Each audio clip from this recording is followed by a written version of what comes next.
샬롬 일용할 양식의 길만조 목사입니다. 오늘은 베드로전서 4장 17절에서 18절까지 함께 나누는 시간을 갖도록 하겠습니다. 베드로전서 4장 17절에 있는 말씀입니다. 하나님의 집에서 심판할 때가 되었다라고 말했습니다.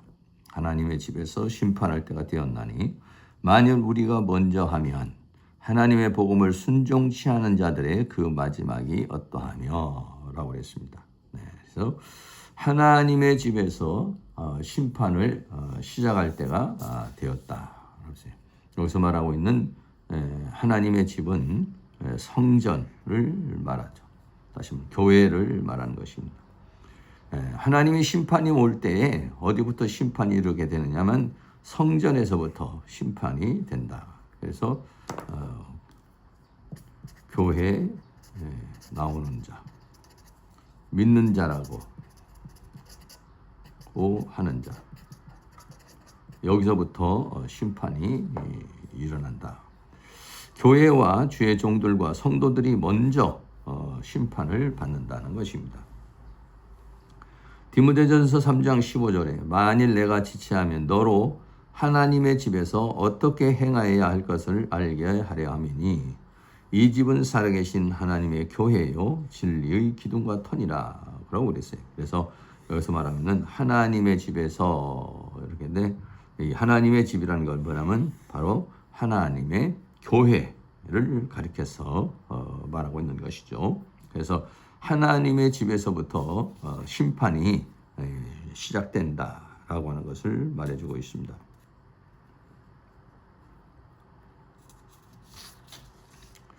요한계시록 11장 1절에서 보면은 그 하나님의 심판이 시작이 되는데 그 두 증인이 나옵니다. 두 증인의 심판이 나오죠. 이 두 증인의 심판이 나오는데 그때 보면은 또 내게 지팡이 같은 갈대를 주며 말하기를 하나님의 성전과 제단과 그 안에서 경배하는 자들을 청량하라 라고 그렇게 말하고 있습니다. 그래서 하나님의 제단과 그 안에서 경배하는 자들을 청량하라. 청량하라는 것은 이제 심판한다는 것을 그들의 믿음의 척도라든지 그들의 상태를 살피라고 하는 그런 얘기죠. 마태복음에서도 보면 예루살렘의 성전에 대한 멸망 예언이 나옵니다. 마태복음 23장 37절에 예루살렘아 예루살렘아 선지자들을 죽이고 내게 파송된 자를 돌로 치는 자여 암탉이 그 새끼를 날개 아래 모음같이 내가 내 자녀를 모으려 한 일이 몇 번이냐. 그러나 너희가 원치 아니도다. 보라 너희 집이 황폐하여 버림받으리라 라고 그랬습니다. 그래서 예루살렘은 뭐냐면 예루살렘 성전을 지금 이제 상징적으로 얘기해 주는 거죠. 거기에 하나님께서 선지자를 보내시고 하나님의 사람들을 보내셔서 증거하셨는데 그러한 그 증거하는 자들을 모두가 다 돌로 쳤다. 거역했다라고 하는 것이죠. 그래서 하나님의 그 말씀을 받아들이지 않고 그리고 불순종한 거죠. 그 결과가 어떻게 되느냐? 예루살렘의 멸망으로 이어졌다라고 하는 것이죠. 그래서 예루살렘 성전이 멸망을 당하고 결국 이제 역사적으로도 이 예루살렘 성전이 무너져 버리죠. 로마 군대에 의해서 완전히 무너지고 그러므로 인해서 이스라엘 모든 백성들이 다 고통과 고난을 당하는 그런 것을 보게 되는 것입니다.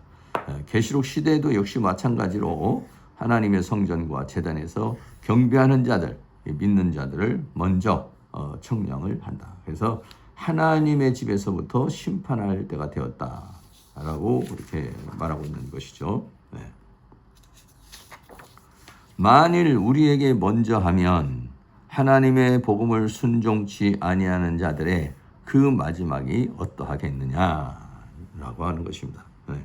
그래서 믿는 자들이 심판을 먼저 받는다면 믿지 않는 자들은 더 큰 심판을 받을 것이다 라고 하는 것입니다. 계시록 11장 2절 말씀에 두 증인이 와서 성전 방 마당은 청량하지 말고 두라, 이것을 이방인에게 주었은즉 저희가 거룩한 성을 42달 동안 짓밟으리라 라고 했습니다. 그러니까 성전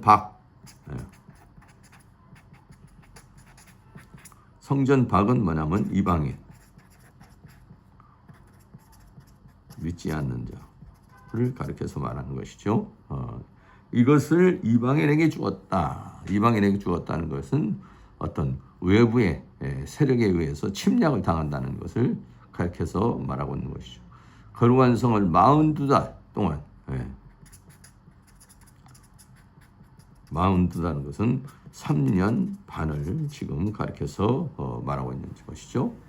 3년 반 동안 이곳에 환란이 있다. 하나님의 심판이 있다. 것을 가리켜서 말하는 거죠. 42달 동안 짓밟으리라고 하는 것은 얼마만큼 엄청난 그런 환란과 고통이 있을 것을 가리켜서 말하고 있는 것이죠. 그러기 전에 먼저 하나님의 성전과 제단에 있는 자들을 청량하고 그 다음에는 성전방 마당은 42달 동안 짓밟히게 되는 그런 역사가 있을 것이다 라고 하나님의 심판에 대해서 이야기를 하고 있는 것입니다. 또 의인이 겨우 구원을 얻으면 경건치 아니한 자와 죄인이 어디에 서리요 그랬습니다. 현대인의 성경에는 이 부분을 의롭다고 인정을 받은 사람도 겨우 구원을 얻는다면, 그러니까 먼저 하나님의 심판이 하나님의 집에서부터 심판이 이루어진다는 것을 말하고 있는 것이죠. 하나님을 믿지 않는 사람들의 마지막은 도대체 어떻게 되겠습니까? 라고 이렇게 현대인의 성경은 얘기하고 있어요. 그래서 겨우 의인이 겨우 구원을 얻는다 그랬더니 이 겨우라는 말이 모리스라는 말인데 간신히 어렵게 이런 얘기예요. 왜냐하면 성전부터 하나님의 심판이 주어지기 때문에 라고 하는 것이죠. 의인이 간신히 구원을 얻는다면 이 간신히 구원을 얻는다라고 하는 것은 무슨 얘기냐면 하나님의 은혜로 구원을 얻는다라고 하는 것입니다. 인간의 행위가 아니라 하나님의 은혜, 하나님의 긍휼, 하나님의 자비로 구원을 얻는다. 것을 말해주고 있는 것이죠. 그러면은 의인이 겨우 구원을 얻으면 경건치 아니하는 자와 죄인들, 경건치 않고 하나님을 믿지 않는 자들, 또 죄를 짓는 자들은 어디에 서겠느냐라고 하는 것이요. 경건치 않은 자들은 어떻게 구원을 받으며 심판을 어떻게 피하겠느냐라고 하는 것을 가르쳐서 말하고 있는 것이죠. 그래서 믿음의 사람도 하나님의 성전에서부터 하나님의 심판이 이루어지게 되는 것인데 그런 가운데 하나님의 긍휼로 구원을 얻게 되는 것인데 믿지 않는 자는 그 심판이 견딜 수 없는 그런 고통 속에 있게 될 것이라고 하는 것을 우리에게 말해주고 있는 것입니다. 지금은 뭐 이렇게 그 믿지 않는 자들이 자기 나름대로 믿는 자들을 핍박하고 하나님을 거역하고 이래도 별 문제가 없는 것 같지만은 하나님의 심판이 시작이 되게 되면은 그들이 다 그런 행위들이 드러나게 되고 하나님의 심판과 하나님의 형벌을 받게 된다는 것을 가리켜서 말하고 있는 것입니다. 그 마지막은 정말로 정말 하나님의 진노가 하늘부터 쏟아지는 것이기 때문에 그거는 견디기 어려운 그런 고통과 어려움 그리고 더 나아가서는 이제 지옥불에 들어가서 영원토록 고통을 받는다는 것을 가리켜서 말해주고 있는 것입니다. 오늘 베드로전서 4장 17절에서 18절에 있는 말씀을 함께 나누어 보았습니다. 4장 17절에서 하나님의 심판이 하나님의 교회에서부터 시작이 된다라고 말하고 있습니다. 먼저는 하나님을 믿는다라고 하는 교회에 있는 자들을 심판하시고, 그리고 나중에는 믿지 않는 자들을 심판하게 될 것인데, 이렇게 믿는 자들 중에서도, 교회에 나오는 자들 중에서도 하나님께서 심판을 해서 거기에서 하나님의 은혜 가운데서 구원을 받게 되는 것인데, 그렇지 않는 하나님 밖에 있는 자들은 어찌 되겠는가 라고 하는 것을 우리에게 말해주고 있습니다. 그들은 하나님의 심판과 형벌을 받게 될 것이고, 그 고통과 괴로움은 이루 말할 수 없는 영원한 고통이 될 것이라고 하는 것을 우리에게 말해주고 있는 것이죠. 우리 믿음의 사람들도 늘 깨어서 하나님 앞에 바로 서는 삶을 살아갈 수 있고, 더 나아가서는 아직 하나님 앞에 들어오지 못한 자들을 향해서 복음을 증거하는 삶을 살아야 될 줄로 믿습니다. 감사합니다.